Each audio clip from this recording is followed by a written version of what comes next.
ओम शांति। मेरा नाम BK ब्रजकिशोर है। मैं इस संस्था से या ब्रह्मा कुमारी से पिछले 4 साल से जुड़ा हुआ हूँ। तो ब्रह्मा कुमारी से जुड़ने से पहले मैं जो है एक गांव के परिदृश्य से आता हूँ। मैं यहाँ ग्वालियर के नज़दीक में एक गांव है रनगवा, वहाँ से मेरी प्राइमरी एजुकेशन हुई। मैं उसके बाद मुरार आया, सरकारी स्कूल में पढ़ता था और वहाँ से फिर इंजीनियरिंग कॉलेज में गया। उस समय मैंने 1973 में इंजीनियरिंग किया। फिर अपने भिलाई में जॉब में गया, तो भिलाई स्टील प्लांट में मैं अच्छे पद पे था। करीब 16 साल भिलाई स्टील प्लांट में काम किया। वहाँ से मैं इंडोनेशिया गया, वहाँ करीब मैं 10 साल काम किया अच्छी ऑर्गेनाइजेशन में। वहाँ से मैं 2004 में इंडिया वापस आया परिवार सहित। तो हमारी जर्नी 2004 से इंडिया में चालू होती है। हम लोग जो है, मैं अभी भी एक मल्टीनेशनल कंपनी में काम करता हूँ और काम करते करते मैंने पाया कि हमारे युगल जो है ब्रह्मा कुमारी से जुड़ गई थी और मैं उस समय नहीं जुड़ा था। मैं अपने नौकरी में बहुत व्यस्त रहता था, तो समय नहीं मिलता था। मगर उनके साथ मैं 2018 में माउंट आबू गया बाबा के घर। तो वहाँ से मुझे प्रेरणा हुई। मुझे उस चीज़ का एहसास नहीं है कि क्या प्रेरणा हुई, कैसा लगा, मगर मेरे मन में कहीं ना कहीं संकल्प आया कि मुझे भी जुड़ना चाहिए। और उसके बाद फिर मैं धीरे धीरे वाइफ की बातें सुनता था, घर में बातचीत होती थी, तो मुझे और संकल्प अपने बढ़ते गए। फिर मैंने सोचा कि हमारा ये सेंटर, नया सेंटर ज्ञान सूर्य भवन बनने वाला था, तो मुझे बड़ी खुशी हुई कि फिर मेरे लिए एक रास्ता बनता जा रहा है। मैंने सोचा कि नया ज्ञान सूर्य भवन जब चालू होगा, मैं वहाँ से 100% रेगुलर स्टूडेंट बनूँगा। और 2 साल पहले, 2-2.5 साल हो गए, 2.5 साल पहले ज्ञान सूर्य भवन चालू हुआ। मैं तब से बिल्कुल रेगुलर क्लास, ईश्वरीय क्लास का आनंद उठाता हूँ और जो है बाबा से पूर्ण रूप से जुड़ गया हूँ। बहुत आनंद आता है। जीवन में इतने परिवर्तन हैं कि मैं आपको बता नहीं सकता। मेरी जो है लाइफ में अभी बाबा से जुड़ने के बाद ऐसा लगता है कि जो चीज़ें हम पहले एहसास नहीं कर सकते थे, वो हमारी शक्तियाँ, वो हमारी स्ट्रेंथ अभी हमको क्लियरली दिखाई देती हैं। मुझ में 4 चीज़ें बहुत स्ट्रॉन्ग हैं। पहला है साहस, दूसरा है अनुशासन, तीसरा है निश्चय बुद्धि और चौथा है ईमानदारी। ये चारों चीज़ें कूट कूट के भरी हुई हैं, जो हमें पहले कभी एहसास नहीं होती थी। ये हमारी इतनी स्ट्रेंथ हैं। आज बाबा की मुरलियों से सुन के हमको ये पूरा निश्चय हो गया है कि सफलता के ये 4 पॉइंट मुख्य हैं। हमने कोई भी निर्णय लिया तो कभी भी ऐसा नहीं लगता कि रिग्रेट हो उस पर, या कभी भी हमको ऐसा नहीं लगता कि ये क्यों किया, ये नहीं करना चाहिए था। उस समय सोच समझ के निर्णय लिया तो बाद में रिग्रेट होने की कोई बात ही नहीं होती है। परिस्थिति बदल के मान लो कोई डिफ़िकल्टी भी आती है, तो उसको कैसे सॉल्व करना है उस पर काम करते हैं। ऐसे ही अनुशासन जीवन के हर क्षेत्र में, चाहे वो खाने पीने का हो, चाहे वो रात को सोने का हो, सुबह उठने का हो, ऑफिस का काम करने का हो, अपने हर क्षेत्र में एक अनुशासित जीवन रहा है शुरू से। कुछ हमारे पेरेंट्स की भी देन है, कुछ हम चूँकि प्रोफेशनल जॉब में थे वहाँ से एक्वायर्ड संस्कार हैं। मगर अनुशासित जीवन होने के कारण बहुत सारी चीज़ें अपने आप होती चली जाती हैं। जैसे बाबा से जुड़े तो टाइम पे सुबह अमृत वेला करना, या मुरली क्लास जाना, या रात में टाइम से सोना, बहुत ही अनुशासित है। ना कोई अलार्म लगाने की ज़रूरत पड़ती है, ना किसी को याद दिलाने की किसी को ज़रूरत पड़ती है। अपने आप सब काम होता जाता है। ऐसे ही जो साहस एक बहुत बड़ी शक्ति है, जो कि हमें आगे बढ़ाने के लिए पहला कदम बढ़ाना पड़ता है। बाद बाकी जो है बाबा साथ में रहता है। बाबा कहता भी है मुरलियों में कि तुम बच्चे 1 कदम बढ़ाओ, मेरे 1000 कदम साथ में हैं। मगर 1 कदम तो अपन को चलना पड़ता है। तो ये सब चीज़ें अभी मालूम पड़ रहा है कि हमारी कितनी बड़ी इनबिल्ट पावर्स थी जो अनयूटिलाइज्ड थी। अभी बाबा के ज्ञान में आने से हमको अपनी शक्तियों का स्मृति आती है और हम उससे जो है बहुत ही एकदम दिन भर हर्ष प्रफुल्लित भरे हुए रहते हैं और हर चीज़ में सहयोग करने की इच्छा रहती है। ऐसे ही ईमानदारी ये हमारा जेनेटिक संस्कार है, अपने माता पिता से हमने लिया है, कूट कूट के भरी हुई है। कभी भी किसी भी तरह का किसी भी पैसे का, एक पैसे का भी इधर उधर से जायज़ नाजायज़ नहीं ले सकते हैं। वो हमारे जीवन में शुरू से नहीं रहा है हमेशा, चाहे हम नौकरी में थे, चाहे आज बाबा के ज्ञान में हैं, चाहे अपने सोशल सर्कल में हैं, हमको जो है ईमानदारी पे हमेशा काम किया। बाबा से जुड़ने के बाद तो चमत्कारिक एक्सपीरियंस हुए हैं जो कि जुड़ने से पहले कभी इस तरह का सोचा भी नहीं था। बाबा से मैं दो मुख्य अनुभव सुनाना चाहूँगा। एक तो हमारे घर में जहाँ हम रहते हैं, बाबा के घर के पास ही हमारा घर है, तो हमारे घर में पड़ोस की कोई बच्ची हमारी छत पे चढ़ के दूसरे मंजिल के ऊपर से सुसाइड के लिए कूदी। आप सोचिए, हम लोग अपने घर में रोज़ योगा मेडिटेशन इतना सब पॉजिटिव एनर्जी से घर भरा हुआ है, उसकी बाबा की शक्तियों का ही असर था कि उस लड़की को खरोंच तक नहीं आई। अस्पताल ले जाना, पुलिस कंप्लेन करना, ये सब तो बहुत दूर की बात है। वो लड़की का चश्मा भी नहीं गिरा उसके शरीर से। ये बाबा की शक्ति ने, बाबा ने साक्षात्कार कराया। दूसरा साक्षात्कार अभी पिछले वीक मैं बांग्लादेश जाना था। 14 तारीख को मोका तूफ़ान, बहुत बांग्लादेश और म्यांमार में ही आना था। बहुत ज़बरदस्त तूफ़ान का फोरकास्ट था। तो मेरे घर वाले बोले कि नहीं तुम मत जाओ, तुम चेंज कर दो, अभी दूसरे डेट में चले जाओ क्योंकि बांग्लादेश में ही वो हिट कर रहा है। मैंने कहा जो है कोई बात नहीं, अपन चलते हैं, कलकत्ता तक जाते हैं, वहाँ लगेगा तो अपन क्या वापस आ जाएंगे। मैं गया कलकत्ता। उस दिन की एक दिन की फ़्लाइट कैंसिल हो गई और दूसरे दिन फ़्लाइट जाने के लिए तैयार थी। मैं चला गया, हालांकि घर वालों की इच्छा के विरुद्ध। और वहाँ जाके देखा मैंने, तूफ़ान बिल्कुल बांग्लादेश को टच भी नहीं किया और म्यांमार की तरफ डाइवर्ट होके चला गया।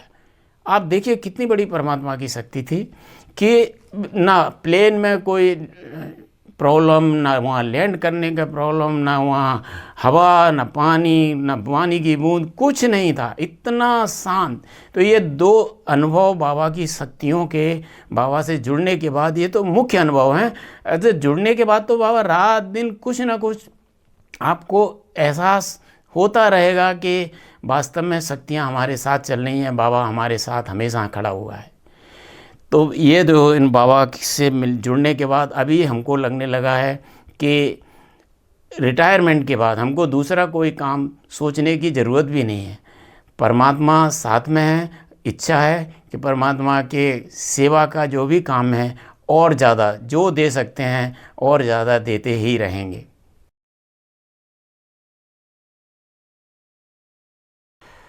मैंने बहुत मंथन किया इस चीज़ पे और मुझे प्रोफेशनल लाइफ में का एक्सपीरियंस होने के कारण मैं राजयोग मेडिटेशन को कैसे अपने प्रोफेशनल लाइफ में इस्तेमाल हो सकता है, कैसे हम अपना टीम की इफ़िशेंसी बढ़ा सकते हैं, ये राजयोग मेडिटेशन से भली भांत बहुत सारी चीज़ों से आता है। राजयोग मेडिटेशन से आप पहले तो अपने आप को समझते हैं आप आत्मा हैं, आप जो भी कुछ कर रहे हैं अपना रोल रिस्पॉन्सिबिलिटी के हिसाब से कर्म कर रहे हैं और उसमें आप, चूँकि आपका उसमें कोई व्यवधान नहीं है क्योंकि हम आत्मा हैं, इस रोल में हमको निमित्त किया हुआ है, तो आप अपने पूरे तन मन से उसको पूरा देते हैं और हमारी इफ़िशेंसी बढ़ती है। राजयोग से जुड़ने के बाद हमारी कर्मठता, हमारा जो डेडिकेशन है वो बढ़ता है और हम जो है लॉयल्टी बढ़ती है हमारी कंपनी के साथ। तो राजयोग मेडिटेशन से जुड़ने के बाद ये निश्चित है कि हर कर्मचारी में एक समर्पण की भावना आती है कंपनी के प्रति जो आपको तनख्वाह देती है। तो राजयोग मेडिटेशन के बहुत फ़ायदे हैं हमारे प्रोफेशनल लाइफ में, ये मैंने अनुभव किया है और मैं अपने सहयोगियों को बीच बीच में अपने अनुभव के द्वारा उनको प्रेरणा भी देता रहता हूँ।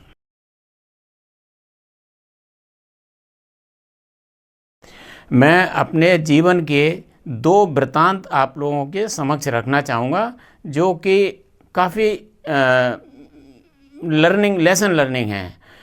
पहला तो ये है कि जब मैं अपने ईमानदारी से जुड़ा हुआ है वृत्तांत है, जो कि आप विश्वास नहीं करेंगे, जब कोरोना चालू हुआ तो मैं चूँकि ट्रैवलिंग जॉब से जुड़ा हुआ हूँ, मैं मल्टीनेशनल कंपनी में सेल्स का रिस्पॉन्सिबल हूँ, तो मेरा ऑल ओवर वर्ल्ड में ट्रैवलिंग रहता है। तो मैं कोरोना के कारण ट्रैवल नहीं कर पा रहा था और कंपनी का जॉब मुझे लग रहा था मैं बहुत कम जॉब कर रहा हूँ, कंपनी के लिए मैं बहुत कम समय दे रहा हूँ और कंपनी हाई सैलरी देती थी। तो मैंने कंपनी से कहा कि आप मेरी सैलरी कम कर दो। तो कंपनी ने, यूरोपियन लॉ अलाउ नहीं करता है, एक्चुअली मैं यूरोप की कंपनी में हूँ, तो यूरोपियन लॉ अलाउ नहीं करता है उनको सैलरी कम करना, तो वो बिल्कुल एग्री नहीं किए। फिर 2 महीना निकल गए, 3 महीना निकल गए, इस तरह मुझे मतलब दिल पे एक बोझा लग रहा था कि मैं इतना पैसा ले रहा हूँ और मैं उतना काम नहीं करता हूँ। तो मैंने कंपनी से फिर कहा, फिर मैंने उनको एक फार्मूला सजेस्ट किया कि आप इस फार्मूले से मेरे को सैलरी पे करिए, तो उसमें मैं जितने घंटे काम करता हूँ हर रोज़ उतने घंटे के हिसाब से आप मेरे को पे कर सकते हैं। तो ना उसमें कंपनी को कोई प्रॉब्लम हुई और ना मुझे, वो एग्री कर लिए और आज मैं बहुत खुश हूँ, मेरे दिल पे बोझा नहीं है। मैं अपनी सैलरी का करीब करीब 1/3 लेता हूँ, तो मुझे बहुत खुशी होती है और कंपनी भी बहुत खुश है कि ऐसा बहुत ही कम केस सुनने मिलता है कि जो सैलरी कम कराने के लिए अपने आप से बोले।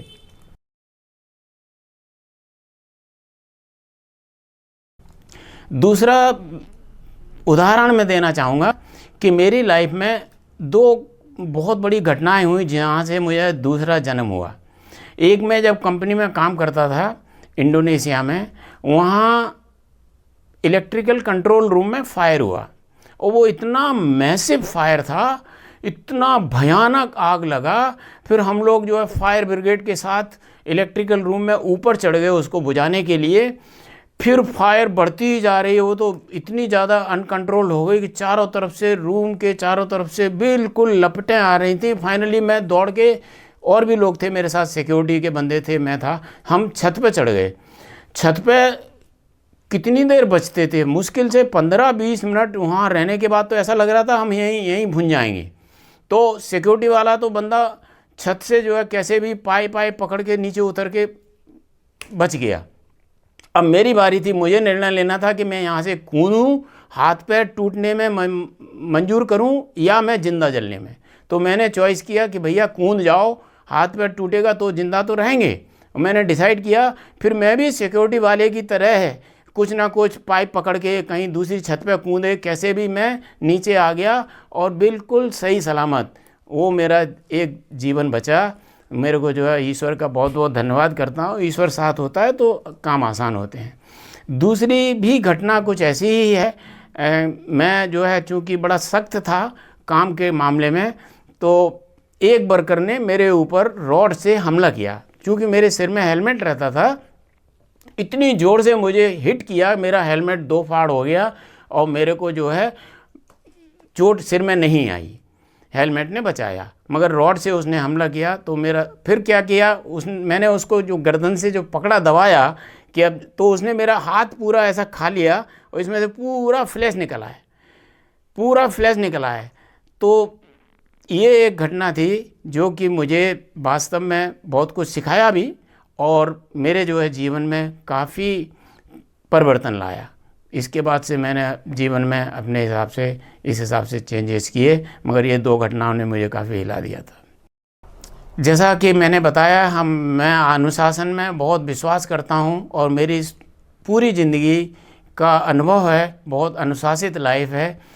सुबह 3:30 बजे से उठते हैं, 1 घंटा 1.5 घंटा करीब करीब अमृत वेला मेडिटेशन करते हैं, परमात्मा को याद करते हैं, अपना आत्मचिंतन करते हैं। उसके बाद हम करीब 1 घंटा प्राणायाम करते हैं, अपनी ब्रीदिंग एक्सरसाइजेस करते हैं। घर में मुरली सुनने के बाद नहा धो के तैयार होके फिर सेंटर आते हैं, मुरली का टाइम होता है, तो करीब करीब 9 बजे तक हमारी यही क्रिया रहती है। अपने ऊपर समय देते हैं पूरा 9 बजे तक, करीब 3:30 बजे से लेकर 9 बजे तक। और फिर जो है अपना ऑफिस का काम, न्यूज़ देखना या कुछ दूसरा कुछ घर के काम, जो भी काम है उसके बाद होते हैं। उसके बाद शाम को हम लोग करीब आधा घंटा 35 minute daily evening walk, without fail evening walk करते हैं। रात में जल्दी सोते हैं, हल्का खाना लेके जल्दी 9 बजे तक हर हालत में सो जाते हैं।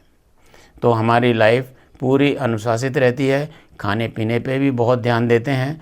उम्र बढ़ने के साथ साथ हमने जो है खाने पीने पे कंट्रोल, या अपने फिज़िकल एक्टिविटीज़ पे कंट्रोल, या हमारी आध्यात्मिकता पे की तरफ ध्यान देना, ये सब चीज़ें उम्र के हिसाब से अपने आप ही आती जा रही हैं।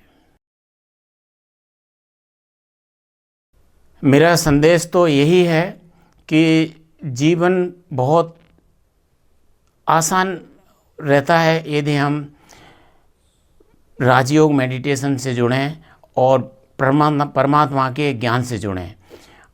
तो हमारी ये जो 4 आदतें जो मैंने बताई, साहस है, अनुशासन है, ईमानदारी है और जो है निश्चय बुद्धि है, ये राजयोग मेडिटेशन से हमें और बढ़ती जाती है। ये हमारी शक्तियां हैं बेसिकली, और इसके द्वारा हमारे जीवन में उतार चढ़ाव हम आसानी से पार कर लेते हैं। स्मूथ लाइफ होती है, हमको कभी भी जो है उतार चढ़ाव महसूस नहीं होता है। जीवन में उतार चढ़ाव तो आते हैं कर्मों के हिसाब से, मगर हम बड़े आसानी से पार कर लेते हैं। यही मेरा सबसे कहना है। राजयोग मेडिटेशन या ब्रह्मा कुमारी इसके एजुकेशन से आप जुड़िए तो बहुत ज़्यादा लाभान्वित होंगे। ओम शांति। बहुत बहुत धन्यवाद। मस्तक सिंहासन पे हम आत्माएं राजन बने और शासन चलाएं। कर्मेंद्रियां कर्मचारी हमारी, भ्रिकुट बीच दरबार अपना सजाएं। मस्तक सिंहासन पे हम आत्माएं राजन बने और शासन चलाएं।